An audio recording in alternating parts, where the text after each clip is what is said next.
If এলসের এটা second class. তো আজকের ভিডিওতে তোমাদেরকে বিভিন্ন এক্সাম্পল দেখাবো যে ইফ এলস স্টেটমেন্ট কিভাবে ইউজ করতে হয়, তাহলে তোমরা সহজেই বুঝতে পারবে। তো প্রথমে যে প্রোগ্রামিংটা করব যেটা হচ্ছে আমরা চেক করব একটা নাম্বার জিরো কিনা। তো জিরো কিনা নাম্বারটা কিভাবে চেক করব, তাহলে যখনই কন্ডিশনের ব্যাপার আসবে তখনই আমরা কোথায় চলে যাব, ইফ এলসে। তাহলে প্রথমে আমরা কি করব, যে নাম্বারটাকে আমরা ইউজার থেকে নেব। কিভাবে নিতে হয় পাইথনে, নাম্বারটা একটা ভেরিয়েবল এন এর মধ্যে স্টোর করব। N input enter the number. Okay, তাহলে নাম্বারটা আমরা ইউজার থেকে নিলাম। এরপর এটাকে ইন্টিজারে কনভার্ট করছি, ইন্ট ফাংশনটার মধ্যে এটাকে পুট করে দিলাম।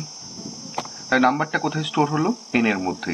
এরপরে আমরা প্রোগ্রামিং করব যে নাম্বারটা জিরো কিনা। তো কিভাবে চেক করব, চেক করা মানেই কন্ডিশন করতে হবে, কন্ডিশন মানে ইফ এলস। তাহলে if N double equal zero, তাহলে ডাবল ইকুয়ালের সাহায্যে আমরা চেক করছি যে আমরা নাম্বারটা জিরো কিনা। যদি জিরো হয় তাহলে আমরা কি প্রিন্ট করব, প্রিন্ট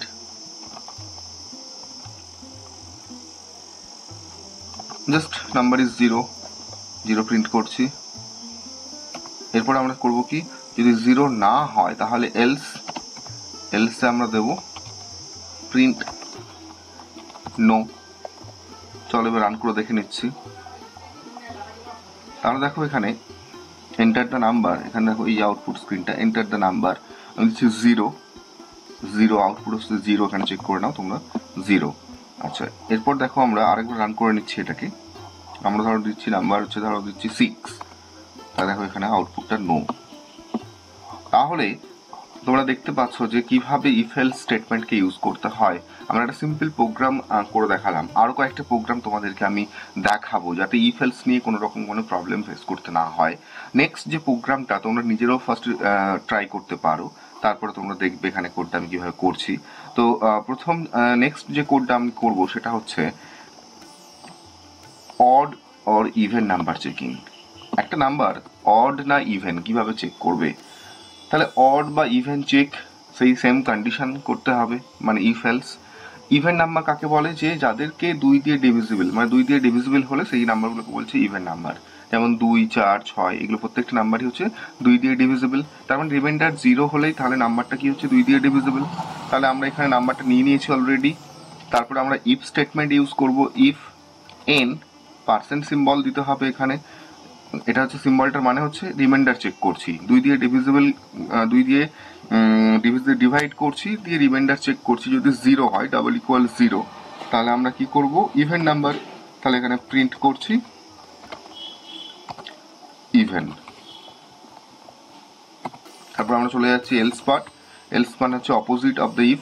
তো এখানে প্রিন্ট করব কি, অড। Complete programme. তাহলে এইবার চলো আমরা চেক করছি ঠিক আছে কিনা, কম্পাইল করে নিচ্ছি। এন্টার দ্য নাম্বার, এখানে স্ক্রিনে দেখতে পাচ্ছি একদম লাস্টে আমি দিচ্ছি 4, 4 হচ্ছে ইভেন। এখানে আউটপুট দেখো এই যে 4 ইভেন। এরপর চলে যাচ্ছে আরেকবার রান করে নিচ্ছি এটা, আমি দিচ্ছি ধরো 9, 9টা অড নাম্বার, দেখো এখানে অড। আশা করি বুঝতে পারছো ইফ এলসটা। এরপর চলো আরেকটা আমরা এক্সাম্পল দিয়ে বোঝার চেষ্টা করি। এরপর আমরা করবো নেস্টেড ইফ এলস। তো অনেকগুলো কন্ডিশন হলে আমরা কিভাবে তখন করব সেটা আমরা এবার দেখাবো।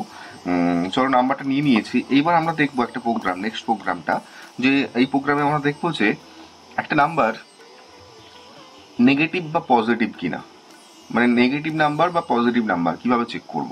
তাহলে কন্ডিশন আবার অ্যাপ্লাই করতে হবে, মানে ইফ স্টেটমেন্ট। তাহলে ইফ এন, যদি এই কন্ডিশনটা ইউজ করি লেস দ্যান জিরো, তাহলে কি হবে, জিরোর থেকে ছোট হলে কি হবে, নেগেটিভ নাম্বার। প্রিন্ট, এখানে দিচ্ছি নেগেটিভ। ওকে, এরপরে কি হবে, যদি আমরা আরেকটা কন্ডিশন ইউজ করি যে জিরোর থেকে যদি ওপরে হয় তাহলে কি হবে, পজিটিভ। তাহলে এখানে কিভাবে লিখবো, এলস ইফ, এটাকে লিখতে হয় ELIF। ওকে, এখানে কন্ডিশন দিচ্ছি এন গ্রেটার দেন জিরো, মানে জিরোর থেকে ওপরে হলে কি লিখবো, তাহলে প্রিন্ট পজিটিভ নাম্বার। জিরোর ওপরে যে নাম্বারগুলো হবে সেগুলো পজিটিভ নাম্বার হবে। আরেকটা কন্ডিশন এখানে আমরা এলস পার্টে দেবো, সেটা হচ্ছে ধরো এলস মানে যদি জিরো হয়, তো ওই জন্য এলস আমরা ইউজ করছি। তাহলে আমরা কি করব, number is zero, print zero. তাহলে সবগুলো এখানে কন্ডিশন দেওয়া হয়ে গেছে। চলো এবার আমরা রান করে দেখে নেব যে প্রথমে একটা নাম্বার দিচ্ছি, এন্টার দ্য নাম্বার, ধরো -9, দেখো নেগেটিভ নাম্বার। ধরো এরপর আরেকবার রান করছি, এটা একটা পজিটিভ নাম্বার দিয়ে দেখছি, ধরো 8, ধরো এখানে দেখো পজিটিভ। এরপর দেখো 0, যদি নাম্বারটা আমরা 0 দিই তাহলে কি হবে, তাহলে কন্ডিশন প্রোগ্রাম অনুযায়ী 0 প্রিন্ট হবে। তাহলে নাম্বারটা আমি দিই 0, দেখো 0 প্রিন্ট হয়েছে, মানে এলস পার্টটা এক্সিকিউট করেছে। তো এই হচ্ছে ইফ এলস। আমি বিভিন্ন রকম এক্সাম্পল দিয়ে তোমাদেরকে বোঝানোর চেষ্টা করলাম, আশা করি প্রত্যেকেই বুঝতে পেরেছো। এরপরে যদি কিছু কোয়ারি বা কোশ্চেন থাকে অবশ্যই কমেন্ট করে জানাবে। আর বেসিক্যালি ইফ এলসটা কি হচ্ছে, ইফ এলসটা হচ্ছে কন্ডিশনের উপর বেস করে যখন আমরা এক বা একাধিক স্টেটমেন্টকে এক্সিকিউট করতে চাইছি তখন আমরা ইফ এলসে চলে যাব। প্রত্যেকটা প্রোগ্রামিং ল্যাঙ্গুয়েজের ক্ষেত্রে ফান্ডামেন্টাল কনসেপ্টটা সেম, কন্ডিশন থাকা মানে আমরা ইফ এলসে যাব। ইফ এলস অনেকগুলো কন্ডিশন থাকলে তখন আমরা নেস্টেড ইফ এলস ইউজ করবো। এখানে দেখতে পাচ্ছ ইফ, তারপর আরেকটা কন্ডিশন দেওয়ার জন্য এলস ইফ, তাই এগুলোকে বলছে নেস্টেড ইফ এলস। আর ইফ এলসে কিভাবে লিখতে হয়, প্রথমে ইফ, তারপর কন্ডিশন দিতে হবে। কন্ডিশন দেওয়ার পর ওই কন্ডিশন যদি ট্রু হয় তাহলে ইফ পার্টটা এক্সিকিউট করবে, যদি কন্ডিশনটা ফলস হয় তাহলে এলস পার্টটা এক্সিকিউট করবে। তাহলে এটাই হচ্ছে ইফ এলস।